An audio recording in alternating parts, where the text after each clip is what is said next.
네, 내받고 싶은 숨가쁘게 달려왔고요. 벌써 내일장 전략 세워볼 시간이네요. 먼저 내일장 이슈부터 확인해 보시죠. 네, 타이거 전문가께서 꼽아주신 이슈가 참 많네요. 호재도 많고 악재도 많은데요. 그리스 구제 금융 합의된 것, 중국의 지급 준비율 인하, 일본의 국채 매입 등 경기 부양 모두, 그리고 유럽의 위기국가 국채 금리가 안정되고 있는 것을 호재 요인으로 꼽아주셨습니다.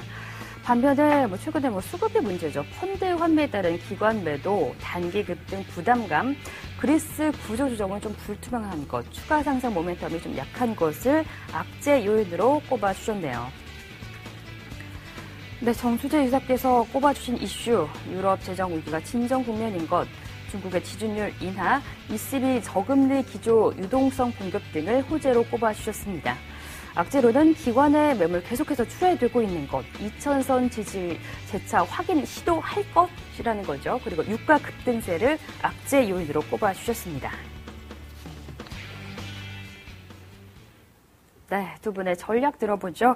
타이거 전문가님, 어제는 중국의 지준율 인하라는 호재가 있었고요. 오늘은 장중에 그리스 구제 금융 타결 소식이 있었습니다. 하지만 시장은 계속해서 큰 반응을 하지 않고 있거든요. 전망 어떻게 하세요? 네, 지난번에 제가 말씀드릴 때 프랑스 신용등급 강등에 매수를 했다면 그리스 구제금융 합의에 던져라라는 말씀을 얼핏 드린 적이 있었던 걸로 기억합니다. 그래서 이미 단기적으로는 완전히 조정 시점이라고는 말할 수 없겠습니다만 그리스 2차 금융 합의는 이미 시장에 선반영된 재료라고 보시는 게 맞고요. 그리고 모두들 기대하는 이제 2차 LTRO 유동성 효과가 생각보다 그렇게 크지 않을 가능성이 있다는 점도 염두에 두셔야 될 것 같습니다. 그래서 향후 각국의 통화라든지 재정 정책의 연속성을 계속적으로 체크해 나가야 될 시점이라고 판단이 되고요. 지금 미국의 경제 지표, 금주에 이제 주택이라든지 고용 지표들이 계속적으로 발표되는데 이러한 개선 추세가 계속적으로 이어져 나가는지도 확인해 보실 필요가 있습니다. 그래서 제가 보기에는 지금 프로그램 매수 차익 잔고가 8조에 육박한다는 얘기도 나오고 있고 프로그램 매물 우려도 나오고 있는 시점이어서 제가 보기에는 대형주들 쪽에 상승폭이 컸던 종목들에 대해서는 서서히 차익 실현을 병행해 나가는 게 맞지 않을까 생각이 되고요. 이란 사태가 장기화됨에 따라서 유가 상승이 이어진다면 중국 긴축 완화하고도 맞물려져 있는 정유라든지 중국 수혜주라고 볼 수 있는 철강, 또 아까도 말씀드렸지만 한미 FTA 발효를 앞두고 그런 종목들, 또 IT 대형주들 쪽이나 내수업종 같은 종목들을 좀 주목해 보실 필요가 있고요. 오늘 장중에 한 가지 코스피 지수가 큰 폭으로 하락하면서 코스닥의 바이오나 대선, 엔터테인먼트 관련주들, 또 콘텐츠 관련 테마주들이 상승을 보이는 것이 일단 시장이 조정받으면 이쪽 테마주에서 강하게 움직일 수 있겠구나 하는 그런 시그널이었다고 말씀드릴 수 있겠습니다.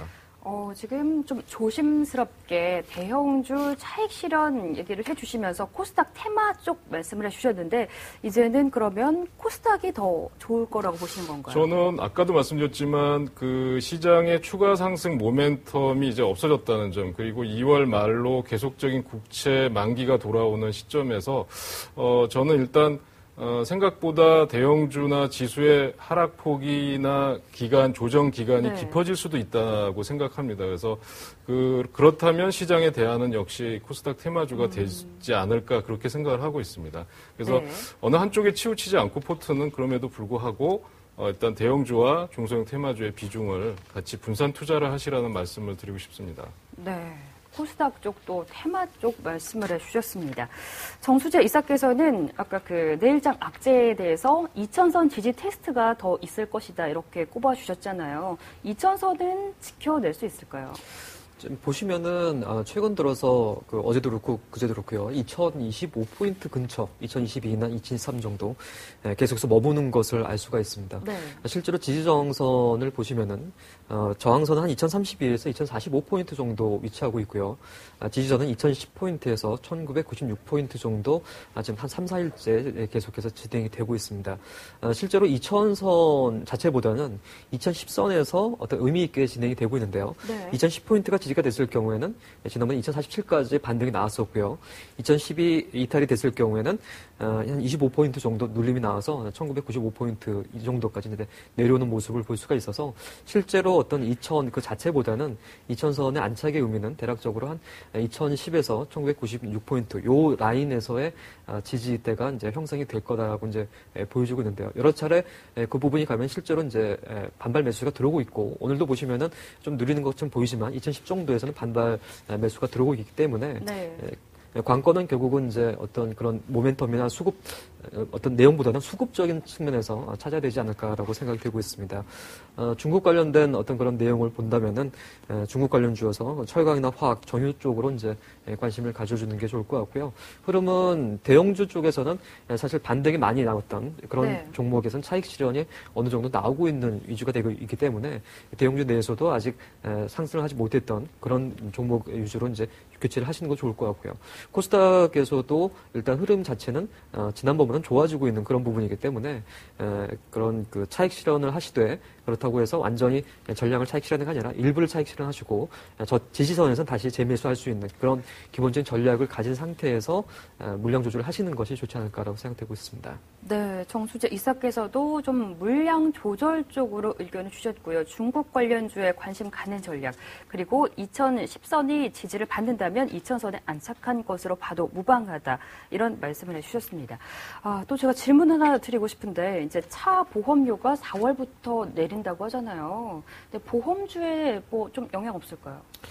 네, 그 부분 보면은 여태까지 봤을 때는 그게 직접적인 어떤 그런 내용보다는 사실 최근 들어서는 어떤 이벤트보다는 수급적인 측면을 좀 더 고려하는 것이 좋을 것 같습니다. 얼마 전까지도 보면은 자동차 부품주도 우리가 네. 봤듯이 굉장히 좋은 내용이 나오고 했지만은 결국은 시장이 좀 소외가 되는 그런 모습을 보였었고요. 금융주 쪽은 현재로서는 이제 증권 쪽 가장 좋았고 그 다음에 이제 은행주 쪽이었고 사실 이제 보험주 쪽은 소외가 된 그런 상태였기 때문에 그런 이제 호재성이라든지 이런 것들은 일단 기술적인 분석하고 같이 병합을 해서 보시는 것이 좋지 않을까라 생각이 되고 있습니다. 네, 이런 뭐 이슈나 모멘텀보다는 기술적인 분석, 그리고 수급이 더 먼저다, 이런 말씀해 주셨습니다. 두 분께서 제시해 주신 내일장 전망과 대응 전략 화면 통해서 다시 한번 확인해 보겠습니다.